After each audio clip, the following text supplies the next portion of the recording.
John sat at his workbench long after the workshop lights had dimmed.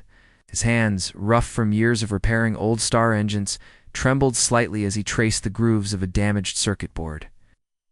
The hum of the settling ship was the only sound. He remembered the day Mara left for New Earth Station, her bright laugh echoing through the hangar, her small pack slung over one shoulder. He had waved until she was a dot in the boarding corridor. Since then, the emptiness inside him had grown heavier with each passing hour. Every morning, John rose, before the twin suns rose above the horizon. He polished tools with practiced care, cleaned oil stains from the floor, and checked the calibration of navigation consoles. All these tasks felt routine, almost mechanical. But beneath the routine, his thoughts turned again and again to Mara.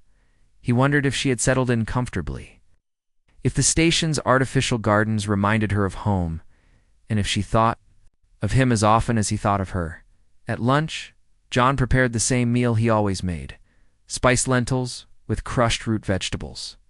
He sat in the corner of the mess hall, half listening to other mechanics swap stories of difficult repairs and the latest gossip about supply ships. He tried to join their laughter, but his smile felt forced. When someone asked about his family, he nodded and changed the subject. He could not admit that the hardest repair he faced was in his own heart, trying to reconnect with someone so far away. That evening, he remembered the small data slate Mara had given him before she boarded the transport. She had slipped it into his pocket without a word. John opened it now, powering it on for the first time since her departure. The screen flickered to life. Inside was her collection of photographs, her standing beside a terrarium full of glowing ferns, Mara arranging potted lilies in the station's greenhouse, and a single image of her smiling under the neon glow of docking lights. His chest tightened. He tapped on the messages folder. It was empty. John leaned back and stared at the ceiling. He had wanted so badly to write to her at least once a week. He promised himself, but every time he composed a message in his mind, he paused. What could he say that was worth the data transmission fee? How could he begin after so long of silence? He felt the ache of regret pressing down. But something inside him refused to give in to hopelessness. Over the next days, John noticed small details around the workshop that reminded him of Mara. The way the light fell on a polished metal panel reminded him of her laughter in the midday sun. The subtle scent of engine oil mixed with warm metal called back the memory of her neck brushing his arm when she came to watch him work. Each reminder stung with longing, but it also sparked determination. He realized that if he let his fear of awkward words keep him silent, he would lose the chance to rebuild their connection. On the third morning after discovering the empty slate, John carried a freshly calibrated force wrench into the communications bay. He stood in front of the public terminal, feeling the eyes of other crew members on his back. He took a deep breath and selected Compose Message. His fingers hovered over the hollow keyboard. The blinking cursor seemed to mock him. He closed his eyes and imagined Mara's face, the way her brow furrowed slightly when she read a sad note, the hopeful tilt of her head when he wrote something funny, with a steadying breath. Mara, it's John. I miss you every day. I've been quiet, and I am sorry for not writing sooner. I want to share my days with your repair work, sunsets on Omega 4, and how I still set a place for you at dinner every night. If you have time, I would love to hear how you are and see your garden photos. Your brother, John. He paused, reread the words, then hit send. The message slipped into the data stream, bound for New Earth Station. Soft chime confirmed. It was sent. John felt a weight lift from his shoulders, replaced by a gentle warmth. Hope flickered. That night, John did not sit alone at his bench. Instead, he offered to help fellow mechanics with extra shifts, and he laughed more easily at their jokes. He caught himself humming a tune Mara used to sing when she fixed her old drone. For the first time in weeks, his work felt infused with purpose. He was not just repairing machines, he was repairing a part of himself.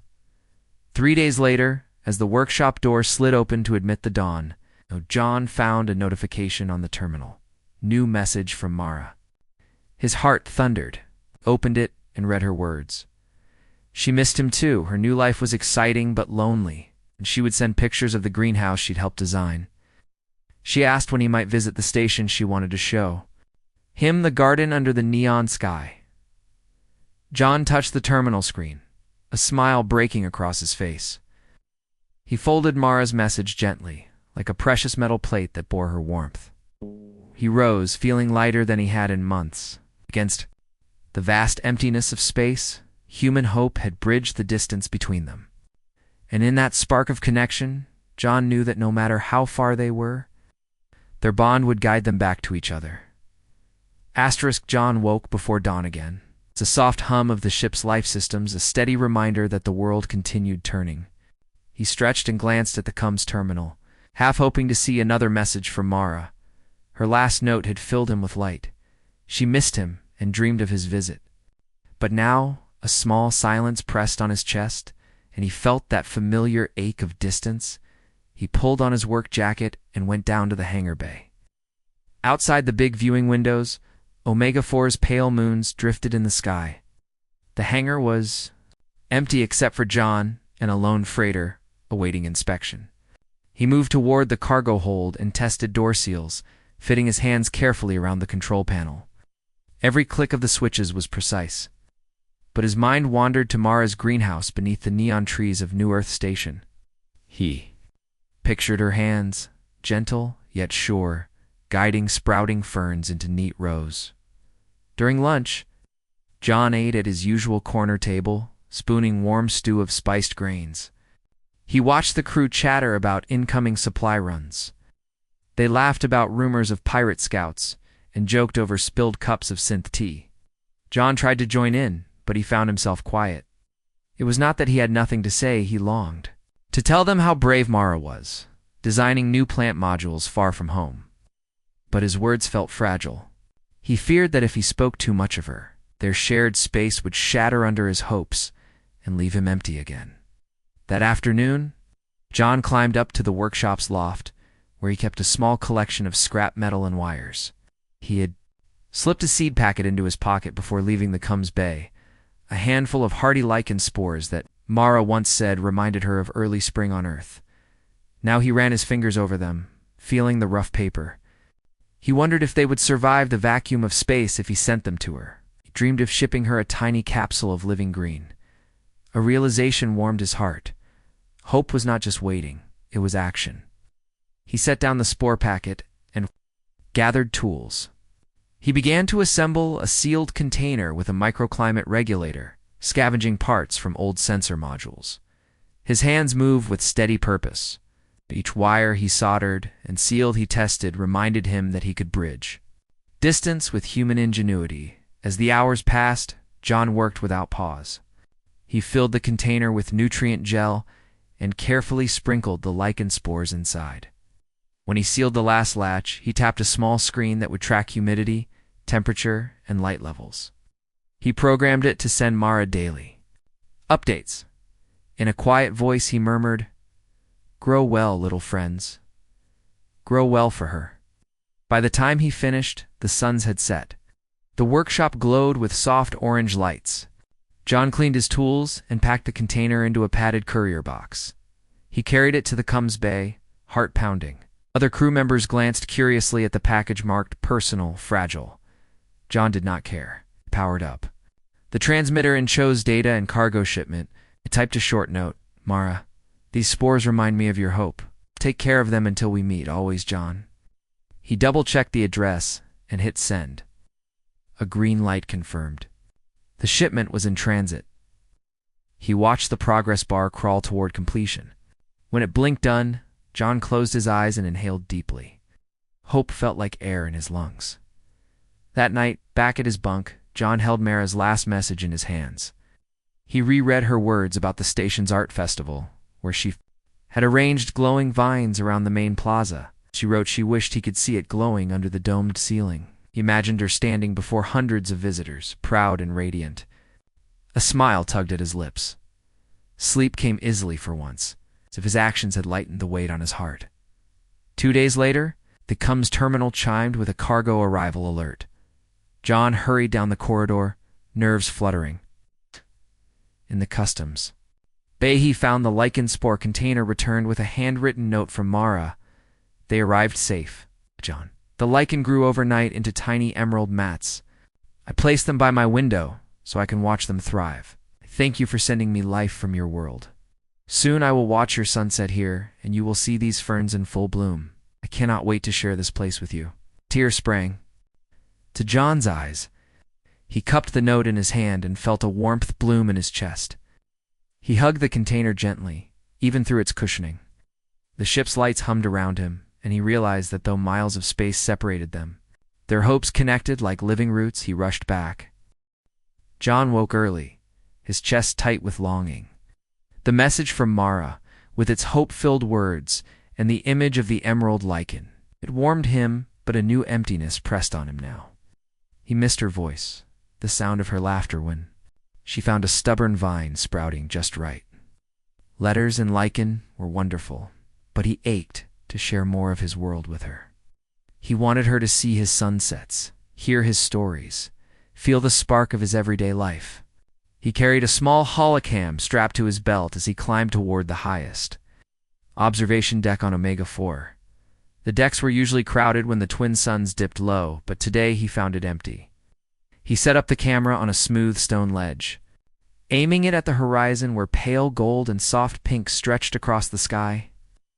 He felt the warm wind on his face, dry metallic, with hints of ozone from the nearby power stations.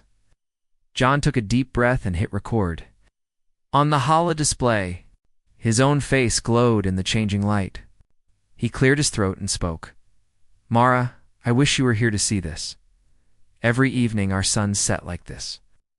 They burn bright and fade slowly, reminding me that even the strongest light can rest, only to rise again. I think of you when I watch them because you are my brightest light. His voice wavered, but he pressed on. I hope this brings a smile to your face, he finished, with a small wave and shut off the holocam. The recording was Rohez's voice, catching, his bangs falling into his eyes, but it felt honest. Carried the holocam back to his bunk and uploaded the file to the comms terminal. He titled it, Our Sunset. As the data streamed into the void toward New Earth Station, he imagined her opening it, hearing his voice, seeing his face bathed in dying light. His heart beat fast with hope. That night, John couldn't sleep.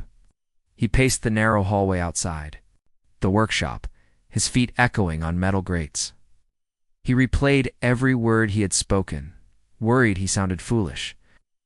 He thought about scrapping the message and sending something simpler, just a greeting or a joke. But he felt proud of his truth. He had reached beyond words on a screen and sent a piece of his world.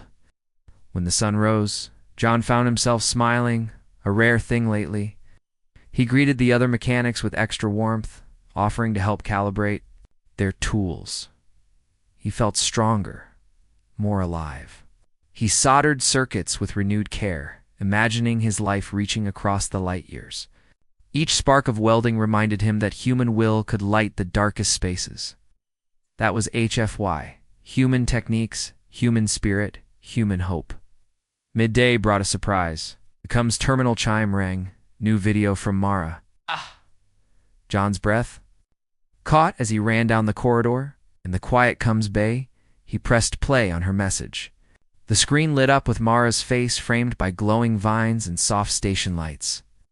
She was smiling so wide that her eyes shone. John, she said, her voice echoing slightly in the dome. I watched your sunset and felt like I was there. Your words, they made me see our worlds together. I put the lichen on the balcony so they could grow in real light. I thought you might like to meet them. The camera panned down to show small green mats glowing in the station's artificial dusk. Tomorrow, I'm sending you my own video of the festival. I want you to see what I have built here. John watched the image of the ferns sway in the gentle breeze. He felt tears prick his eyes, but they were tears of joy. Tapped reply and recorded a short message. Thank you, Mara. You made my world brighter today. I can't wait for the festival video. I will hold your light here with me. He sent it before second thoughts could stop him. He left the comms bay humming a tune Mara once sang softly while she tended plants. Of warmth, like a human hug. John realized that communication was not just data, it was connection. human beings were masters at building connections, whether between machines or hearts. That evening, John climbed back to the observation deck. He watched the sun set again, but this time he felt her presence beside him. In the sky's fading glow, he saw the shape of hope. Twin lights joined in the dark. He whispered, "We are together, Mara," and let the words drift into the night air. He returned to his bunk with a steady heart. His nights of lonely silence had ended. In their place was a steady rhythm of messages and memories sent across the stars. Each one was a bridge, carrying human warmth through cold space. John knew there would still be days of longing. There would still be gaps of silence when signals took time to arrive. But he also knew that human hope never faded. It crossed the void, lit by messages and green spores, and bound to people together. And as long as that hope lived, no distance could truly separate them. John woke with the memory of Mara's festival video fresh in his mind. Last night's message had shown her standing amid glowing lanterns and vibrant banners, her smile bright. As the people around her, he replayed the clip one more time before climbing out of his bunk. A gentle excitement stirred in his chest. He wanted to send her something in return, something that carried a piece of his world to hers. He dressed quickly in his work coveralls and grabbed a small satchel. Inside were fragments of deep blue quartz, stones he had found in the belt mines of Omega-4. The quartz glowed faintly under the workshop. Light's a feature unique to that region. He thought of how Mara loved colors and light. If he could send her a lantern made of that quartz, she could hold a piece of his sky in her hands. That morning, John climbed the spiral stairs to the engineering loft. He gathered basic tools: a microtorch, fine wire, and a simple frame salvaged from an old sensor array. He worked with steady hands, shaping the quartz shards into tiny panels that could catch light. Sparks flew, and the hum of machinery blended with the rhythm of his breath. Each twist of wire and precise solder point reminded him that human skill could transform raw stone into something beautiful. As he finished the frame, he paused to admire his work. The quartz lantern was small but solid, its panels shimmering with internal light. He imagined Mara holding it during the station's evening calm, watching the lantern glow like a star plucked from his home world. A surge of hope warmed him. Even across light years, human craft could reach her. He wrapped the lantern in soft cloth and placed it in a secure courier pod. Then he wrote a brief note. "Mara, here is a light from my sky. I hope it reminds you that you always have a place in my world." John, he sealed the pod and sent it through the comms network. As cargo, the progress bar crawled forward, and he watched it until it showed sent. For a moment, he stood silent, imagining the pod drifting through space toward New Earth Station. That afternoon, John kept busy to quiet his impatience. I volunteered to inspect the freighter engines docked in the bay, running diagnostic loops and checking fuel lines. His hands worked methodically, but his mind wandered to the lantern, wondering how Mara would like it. He hummed a soft tune, one they had shared on late evenings together, and it lifted his spirits. As the sun set, John returned to the observation deck. He leaned on the railing, watching the sky shift from gold to violet. Above him, Omega-4's moons rose in pale arcs. He thought of Mara standing beneath her station's domed sky, surrounded by neon vines and lanterns of their own. The thought brought a smile to his face. Human souls, he realized, could shine even in different places. That night, the comms terminal chimed again. John hurried to the bay and found a new message from Mara, waiting. He powered on the holoscreen and saw her eyes light up as she held his lantern. The camera panned to show it glowing softly among her banners. Mara's voice sounded gentle and warm. "John, this is the most beautiful gift I have ever received. The quartz glows like distant stars, and I love how it feels in my hand. I placed it beside my bed so I can see it when I rest. Thank you for sharing your light with me. I will treasure it always." Out. He tapped reply and recorded a short message. "Mara, I'm so glad it reached you safely. It carries a piece of my world and my hope. I look forward to the day we can stand under the same sky again." He sent it and paused, gazing into the softly glowing lantern on the screen. In its light, he saw the shape of their bond. Fragile, yet enduring, like quartz shaped by pressure and time. Back in his quarters, John placed his hand on his chest, feeling the steady beat of his heart. He realized that every act, every message, every small gift, every choice to reach across the void was an expression of human resilience. They were, more than memories, they were living bridges built by hope. Sleep found him easily that night, the glow of Mara's lantern flickering in his mind.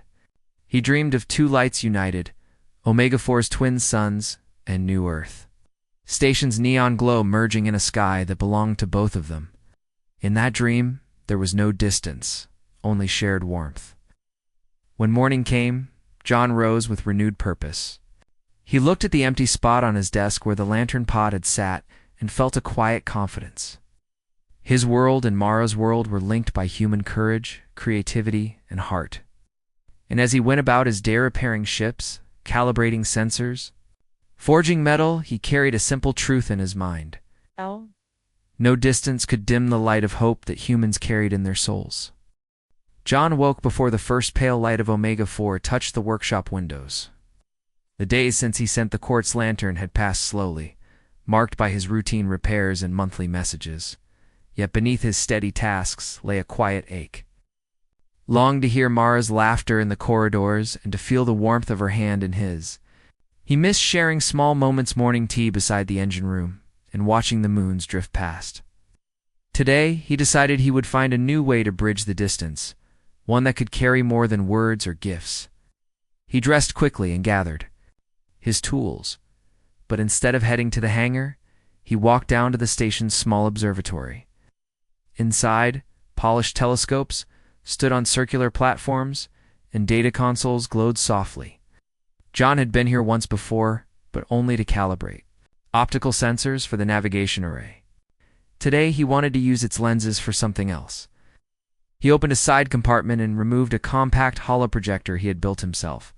Its circuit boards were worn but functional. He carried it to the center console and began attaching it to the main data feed. Around him, other technicians paused to watch.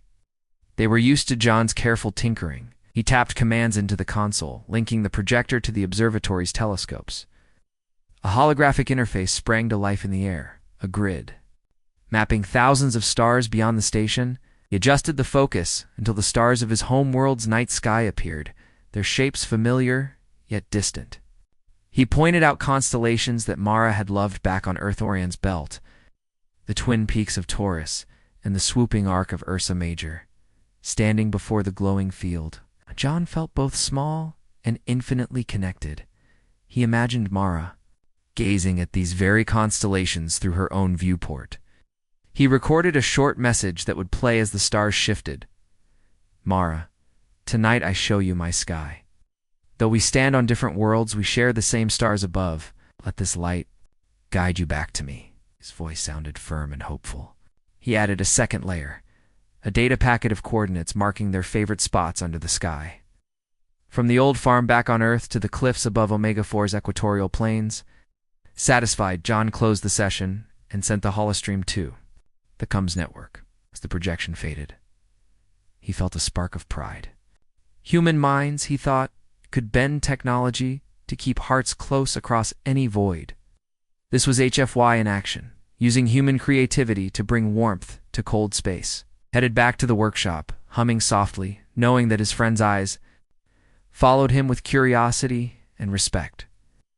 The next afternoon, John returned to the comms bay, where a message from Mara awaited.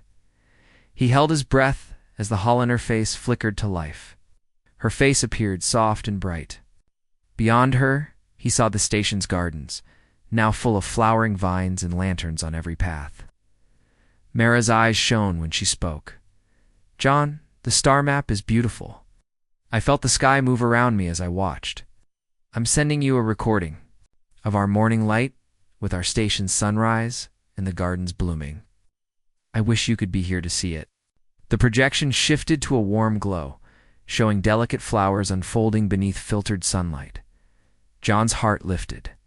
He replied immediately, recording his own response. Thank you, Mara.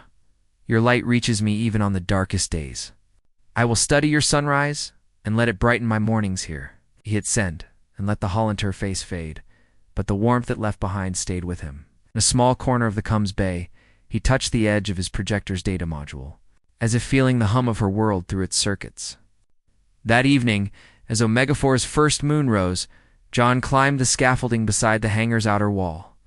He carried with him a loop of fiber optic cable and a battery pack. He found a clean patch of steel and pressed the cable against it. One by one, he fixed tiny lights along the length of steel, creating a glowing line that traced the horizon. Each light pulsed gently, as if breathing. From the ground, the line looked like a distant spine of fire stretching across the sky. It was small, but to John, it felt monumental, a beacon sent across space. Technicians working below noticed the new installation and gathered quietly. Some brought extension cords and power regulators. Together, they finished the line of lights, checking each bulb's pulse. When they flipped the switch, a soft wave of illumination moved along the steel. John stood back, chest swelling with pride. He recorded a brief log entry, "To Mara from my world's edge, a path of light to yours." That night at his bunk, John lay awake, imagining Mara's reaction. Would she see the lights from the station's windows?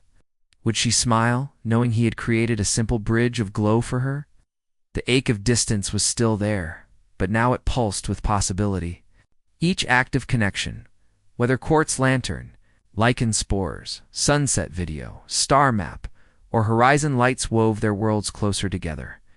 John finally drifted into sleep with a peaceful hope. In his dreams, their hands met under a sky that was both his and hers. And he knew that human spirit, human heart, human craft would carry them forward until the day they stood side by side once more.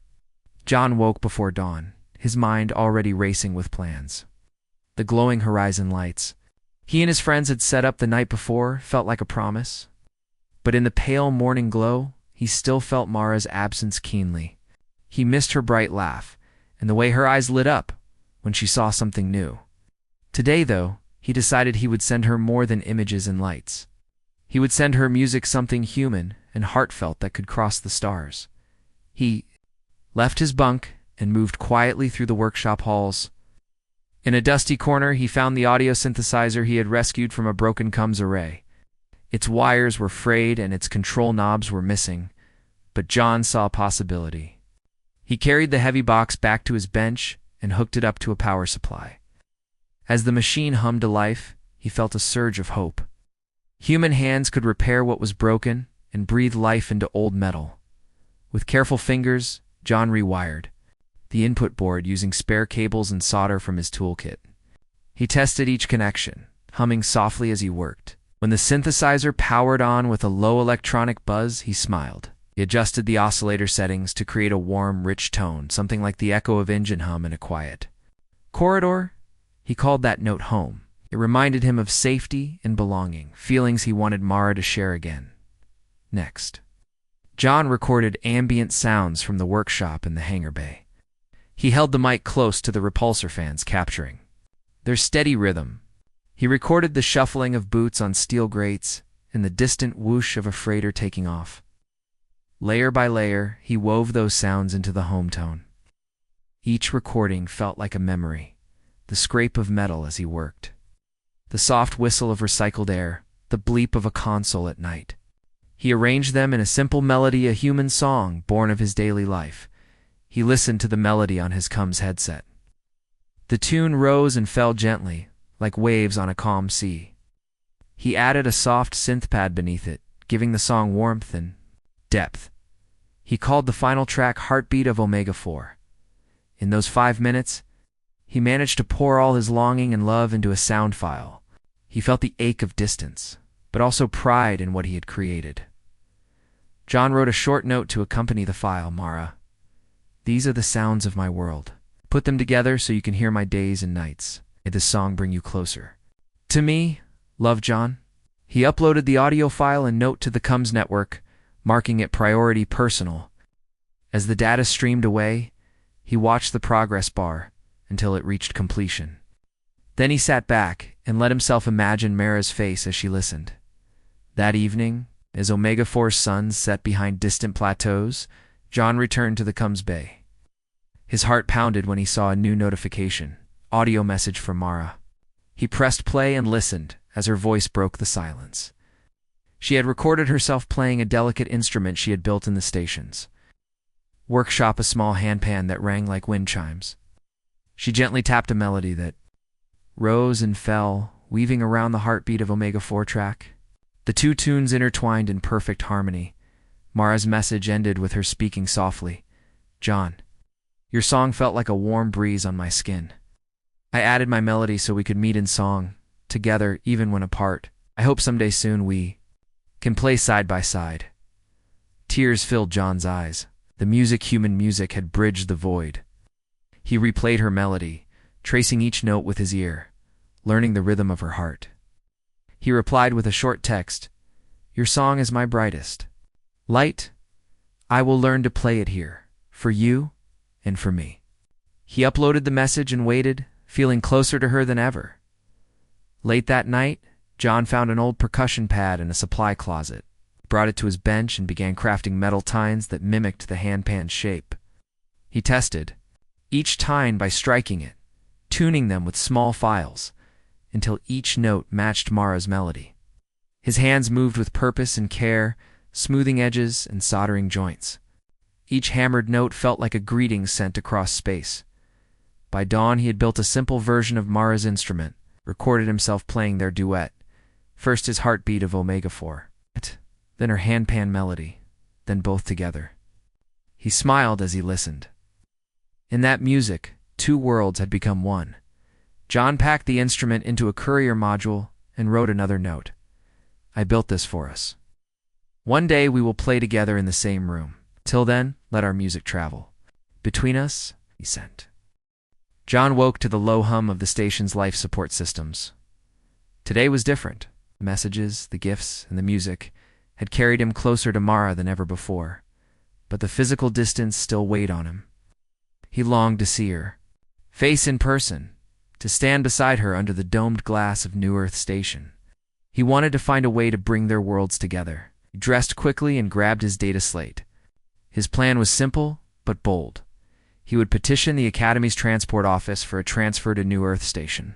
He knew it would not be easy. Transfers between Omega-4 and New Earth Station were rare, and priority went to essential personnel. But John believed that human spirit and determination could open doors that seemed closed. At breakfast, he joined the line of engineers collecting their morning rations. He greeted each of them warmly, sharing a few jokes about the station's outdated food synthesizers. They laughed and responded in kind. John handed his data slate to technician Selma, a friend who managed paperwork for transfers. "Selma," he said, voice steady, "I'd like to apply for a transfer to New Earth Station. Can you help me navigate the process?" Selma looked at him with surprise, but her eyes softened. "That's a big step, John, but if anyone can make it happen, it's you. Your work on the Cums array saved the station last month. I'll start the paperwork today." John felt a surge of hope. "Thank you, I mean it." Selma nodded and slipped the slate under her arm. "I'll let you know as soon as I have news." All day, John returned to his work with a renewed energy. He inspected reactor coils in the hangar bay, calibrated sensor arrays, and ran diagnostics on navigation consoles. Each task felt purposeful beyond its technical need. He was not just earning his keep, he was building a future where he and Mara could be together. That evening, John walked up to the observation deck. He carried a small package wrapped in cloth, a replica of the handpan Mara had built, tuned to a duet only they knew. He would record one more performance under the Twin Suns anthem of Hope Hand, send it as a final reminder of his promise to stand by her side. He set the replica on a smooth stone ledge and tapped record. He played their song, first the notes of Heartbeat of Omega-4, then Mara's melody on the handpan, and finally both together. The music rose and fell against the backdrop of pale pink sky. When he finished, he closed the holocam and packed the instrument carefully. Back in the Cums Bay, John saw his data slate blinking. Selma's message, "Transfer application approved pending transport availability. ETA, 2 weeks. His heart leaped. 2 weeks. The thought of seeing Mara in just 14 days filled him with warmth. He tapped reply. Thank you, Selma. You've given me the best gift. Then he uploaded the video message to Mara. He added a note. My transfer is approved. In 2 weeks I will arrive. Until then, here's our song Under My Sky. I can't wait to see you. Watch the progress bar move. When it reached sent, John leaned back, closing his eyes. At last, action had turned hope into truth. That night, John slept soundly for the first time in weeks. His dreams blended Omega-4's twin moons with new Earth stations, glowing gardens. In his dream, he and Mara walked side by side through corridors of neon vines, hand in hand there. Laughter carrying on the recycled air. At dawn, 15 days later, John stood at the transport dock. The transport ship, sleek and humming with fresh maintenance, waited against the backdrop of pale blue sky. His pack was light-only essentials and his data slate filled with memories of their shared journey. He wore his crisply pressed coveralls, each fold a testament to the care he took in everything he did. As he climbed the ramp, he paused and looked back at Omega-4. He remembered the first lonely mornings, the silent workshops, the small gifts he sent across space. Each action had been a step toward this moment. HFY was not just about strength in battle, it was about the strength to reach out, to keep forging connections, and to believe in hope. Inside the transport, John found a seat by the window, took out his data slate, and reviewed Mara's last message. She had recorded a greeting and a map of the station's new garden maze. She wrote she would meet him by the central fountain at sunset. He tapped his finger on her words, feeling her presence through glass and light. The engines roared as the ship lifted off. John pressed his hand to the window, watching the familiar world of Omega-4 shrink below. His heart pounded with excitement and gratitude. He thought of Mara waiting for him, her smile like a beacon. When the ship cleared the upper atmosphere, and the dark canvas of space opened before him, John closed his eyes and whispered, I'm on my way. In that moment, the distance between them vanished. Every message, every gift, every song had paved his path here. And now, hope carried him forward, carrying the best of humanity's spirit to his waiting friend. In 2 weeks, they would stand together under New Earth Station's neon sky. And John knew that no matter how far apart people might be, the human heart would always find a way to reconnect. That was the true power of HFY in today. He was living at Asterisk. John stepped off the transport ramp and into the cool air of New Earth Station.